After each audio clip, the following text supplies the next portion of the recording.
Alrighty. Well, welcome back to another Nimrodjaune podcast. As you can tell, we're back today.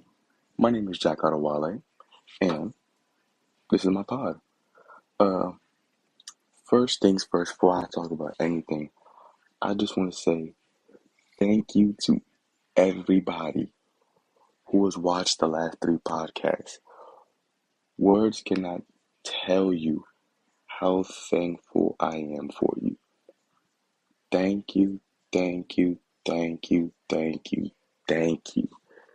This comes from the bottom of my heart. Thank you so much. The amount of love I've gotten on the past three pods has been amazing. One of the pods even reached, as of right now as I'm recording, 134 views with 9 likes and a comment. I don't think words can say how thankful I am to anybody who even decided, you know what, I'm gonna click on that video and watch. Whether it was a title that got you, that's really it. Thank you. And I want to read out the comment that I got. It was from, I can tell you exactly what happened.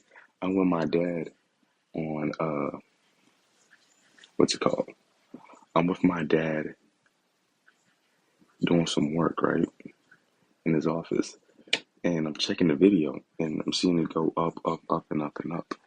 And I see a comment and it was from Wow, I Want to Die 2676. I don't know if that's a real person or not. Either way, they told me keep doing what you love. And when I got that comment, I damn near jumped up. I was so happy that pod was received well. Because if y'all knew the struggle I went through to post that podcast, my lord, I went through hell to post that pod. It got to the point, so I feel that podcast is like a month old when it dropped, almost a month old. By now it's a month old as I'm recording. And I scheduled it for Valentine's Day. I filmed it on January 19th. I scheduled it, I'm going to drop it on February 14th, right? Valentine's Day. Give them a special. Even I'm going to record a podcast that day. I'm going to drop it on Saturday. And then that Friday, boom, they're going to have a video. They're going to have a pod, right? So I go. As the week approaches, I'm like, I want to hear it because I haven't heard it. I don't really listen to my pods after I record them. After I record everything I got to do and post them, I don't really listen back to them. So I'm like, let me listen to what I've actually said. Because I don't even remember half. I don't remember 1% of what I said. I go back, I hear Donald Trump, I start panicking. I'm like, oh my goodness. I don't even know what to say. I'm like, yeah, nah, I can't do that. I immediately think, yeah, no. It's just, I can't do it. I can't post this. I literally got so scared to drop this video, drop that pod. I scheduled it for next year. No lie. I scheduled it for 2026. That's how scared I was to drop the pod. And then, I don't know what it was, but like, I think the next day, I was just like, hell no, this is my opinion. I'm being 100% me. And if someone comments that they don't like it, boo hoo, I was just being me. And in my opinion, from what I've seen, it was received very well. So I'm like, oh, it cured. When I seen the video jump in views, I'm refreshing it like every couple minutes. It's jumping up in views. I'm getting, like, the fear of it is turning even laughable as the views keep going up and up. I'm like, oh my goodness. There's people actually out there that are watching my videos. And I heard this yesterday. Actually, it's technically this morning, like early in the morning. I was watching the Club 520 podcast with Gillian while I was watching that. And he said something about you should always do it with a partner because if it's just one person, it's boring.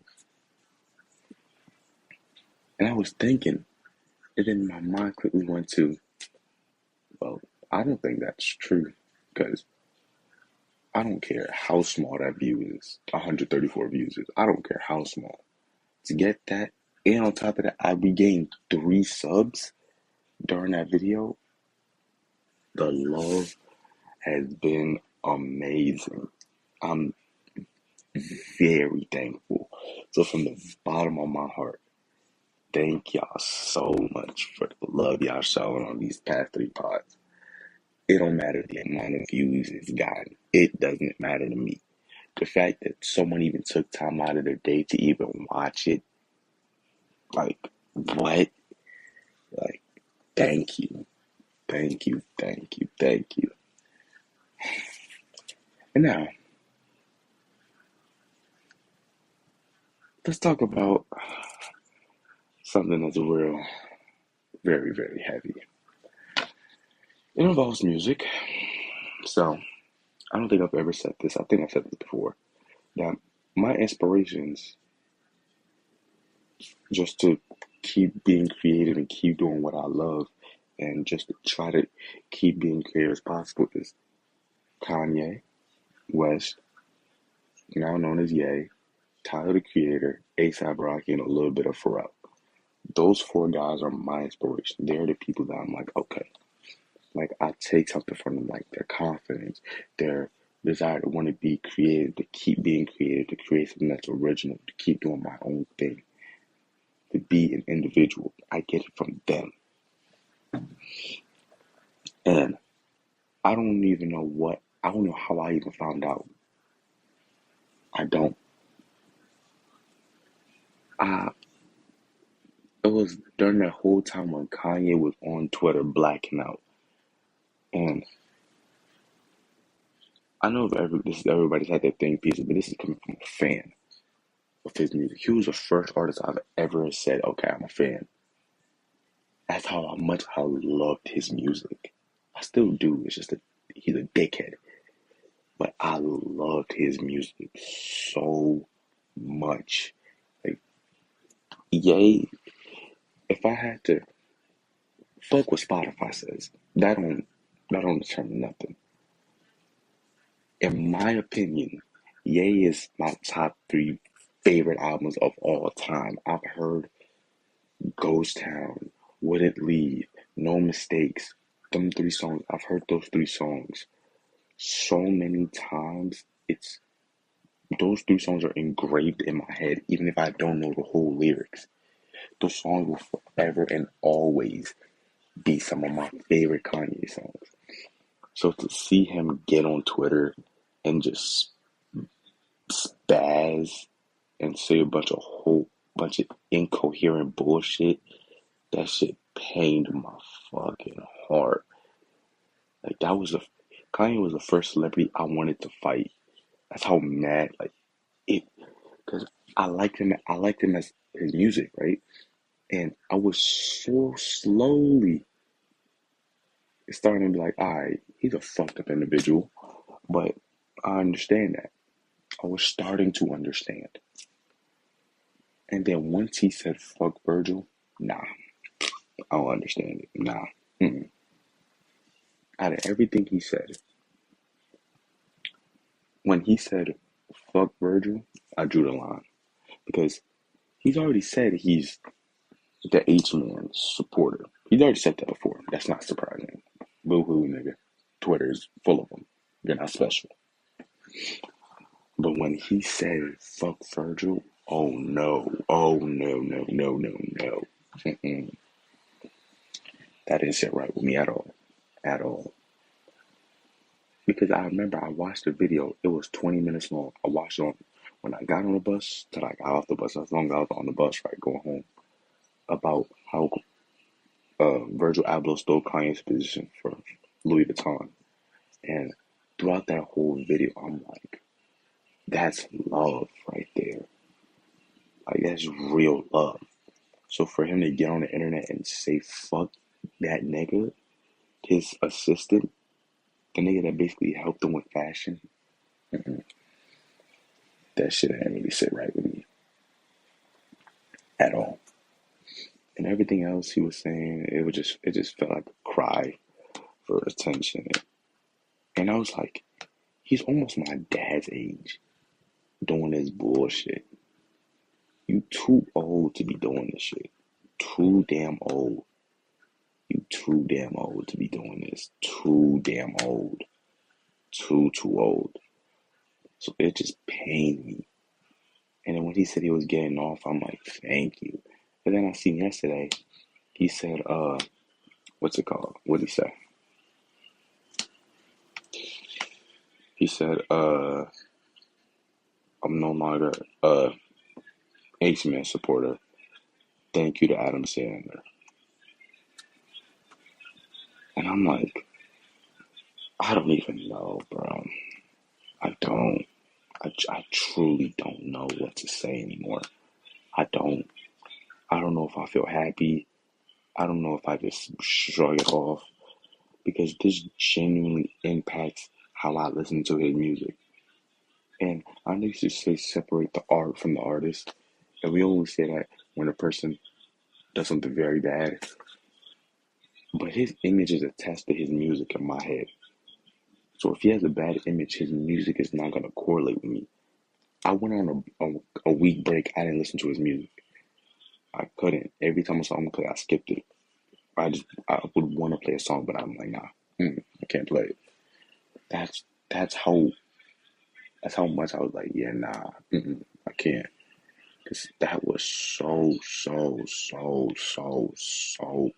crazy to me. That was so crazy to me. That was weird, very weird. And while I was thinking about his music, I don't know where I got it, but my brain kind of like deterred. And I was thinking of like the digital versus the physical when it comes to music. And and nowadays, I don't really care if this is a hot take. Actually, it's not. It's the fact. Niggas don't really make internet for niggas in real life no more. They make it for people on the internet. You can debate all you want. I don't care. Because I've yet to see somebody outside of the internet in real life that is not my age listen to one of these artists. I haven't. On I'm not lying. I was about to put on something. On anything I could put on anything. I've yet to see it.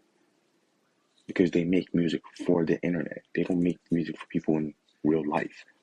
Meaning when I say that I mean they make music for it to be used online. They don't make it for actual consumption in real life. Like yes, everybody uploads their music digitally now, but there's a difference. Like prime example, Mavi's last album he dropped last year, Shadowbox. Phenomenal album. I love that album. Drunk Prayer, The Giver, Testimony, those are some of my favorite songs of all time last year. I think The Giver or Drunk Prayer was in my top five for my Spotify rap of the most played songs I've played last year. Because I love those two songs so much. I didn't even love The Giver when it first came out, but as time went on, I developed with it. And that's what I don't think these niggas is doing no more. I don't care if I sound like an old head. These niggas don't make music for you to actually listen to in real life. Molly makes music you actually listen to in real life.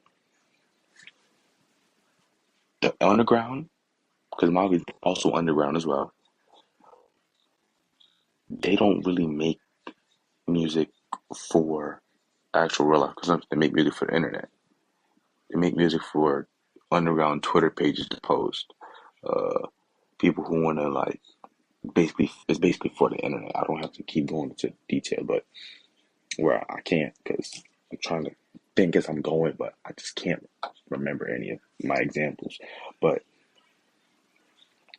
what I'm trying to get to as is these people are not making music for the internet at all. I mean, they're not making music for in real life at all. They're making music for the internet. And you can tell it is because they want it to be trendy. They're making it less meaningful, I guess. It's not saying that rap only has to be meaningful because I love songs that aren't meaningful. I have songs on my phone that aren't meaningful at all, but they sound amazing. That as well. These don't even get me started on this bullshit, bro. These niggas aren't even making music that's catchy no more. These niggas aren't even saying words. And I get it. And they weren't saying words because sometimes I listen to Future and I don't know what he's saying. But this shit sound cool as fuck. They can't even make it sound cool no more. How the fuck did we get to this point? When they used to call it mumble rap before, all the old heads, fuck them niggas, they would make it sound cool. So even though you don't know what they're saying, it still sounded cool as hell to say. Now, it's just, it's not nothing. There's a rapper named Netsbeck, and he dropped the album, and people listen to that album. People say they love that album, amazing album, right? I played it. I played the first song on the album. I blocked them on Spotify. They can't recommend any music from him because, to really be honest, it just sounded like a bunch of noise in my ears. And that's also when I realized people's ears are deformed. They don't have real ears. Their ears are like demented in a sort of way. It's terrible. They have terrible ears. It's, my goodness, it's bad. It's real, real bad. And speaking on the digital and the physical, I feel that way with friendships. Like when I meet new people and I meet new friends now, because within the past month, I've gotten close with some new individuals, right? And we all go to the same school, but yet it all still feels digital. It doesn't feel physical. It doesn't feel like the friendship I have with them is something I would have built in real life. It feels like this friendship only would have been built online. Like I have friends that I met all these people. Well, I met one, two, maybe two out of the rest in person. The rest I met online. So I guess that's the reason to blame for it. But nevertheless, I got homies that I met in person and then we switched online and that relationship feels physical.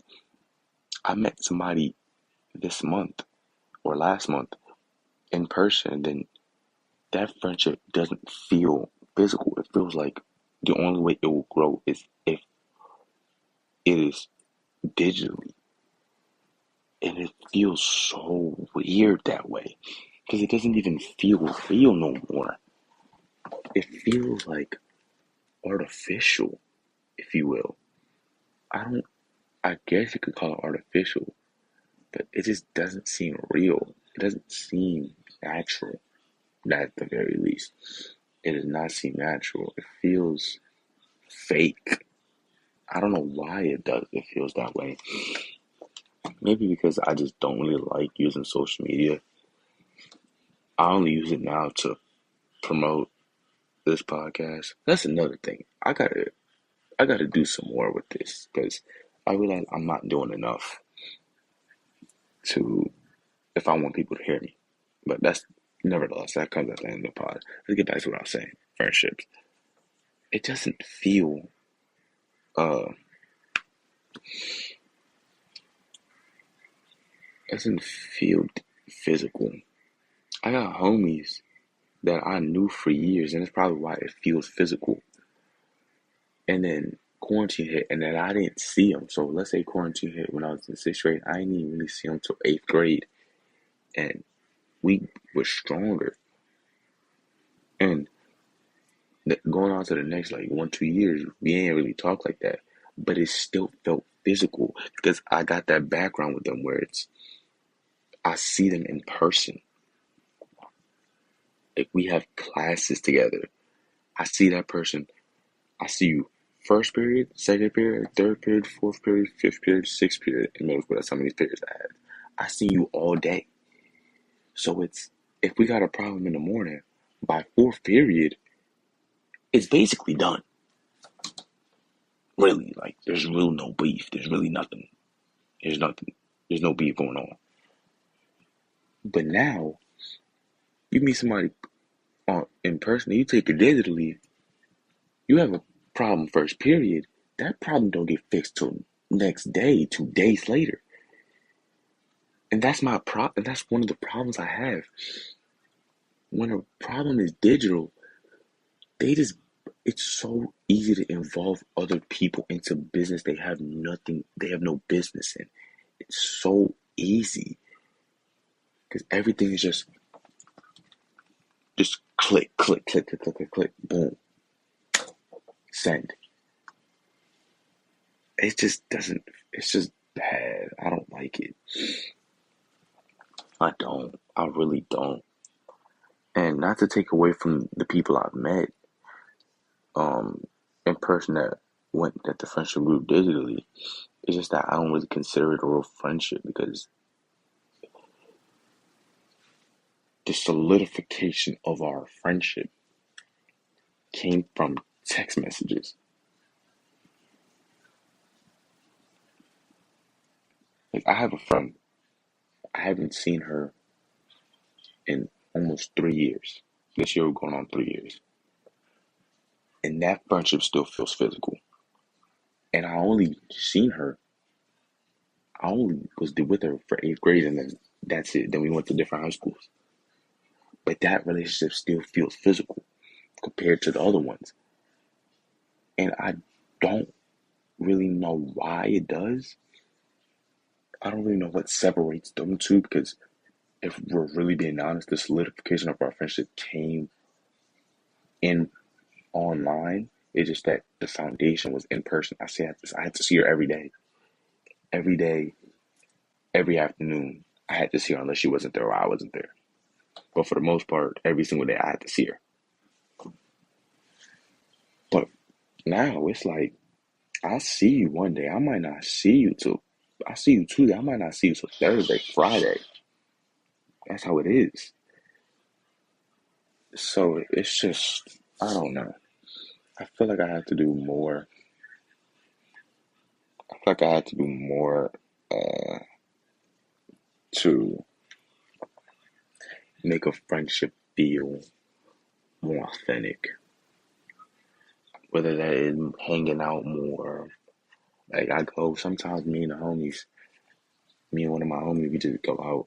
Last time I went out with my homies was last Thursday. Actually, yeah, I think yeah, that's Thursday because I think last Thursday I recorded No Child Left Behind that pod. I recorded that one last week. So yeah, that was the last time I went out with the homies, and I am one of them guys is my homies for life, like real deal homies. I think that's important to have some of them too. Hmm.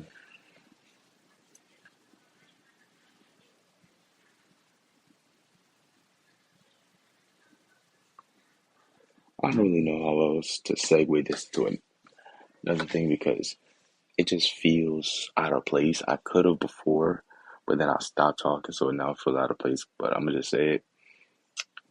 I think this was last summer.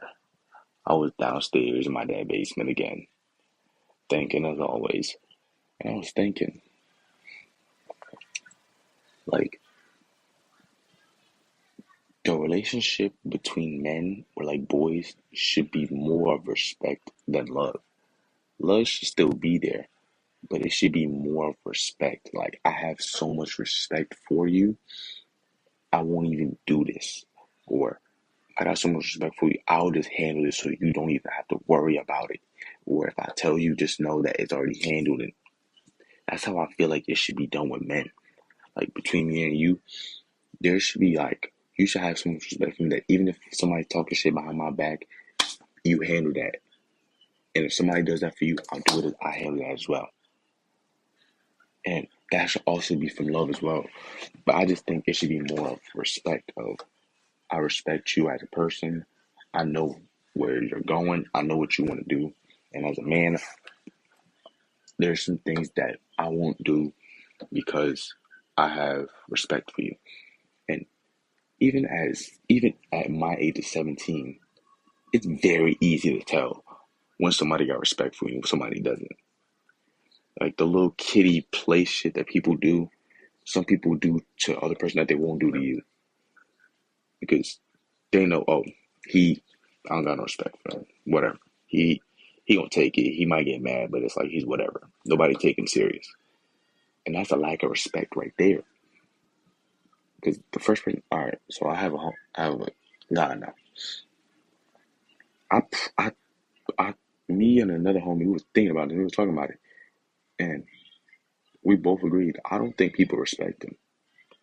He's one of the youngest in our grade. He's 15 as a junior, and the stuff that I've seen happen to him, I'm like, this stuff hasn't even happened to me ever. Like he got pantsed in class. I've never even been pantsed before in general. And if I have, they was like, trolling. Or like, we was kids. We was outside playing around. That type. Never in school did someone try to come behind me and pants me. And I guess it's like a respecting of, I'm just not going to fuck with this guy that way. Because that was one of the craziest things. That's one of the craziest signs of lack of respect I've ever seen in my life. That was, you said he did what to you? What? Nah, I don't think, nah, that just, that shows just lack of respect. And I'm not really with that. I don't really like that.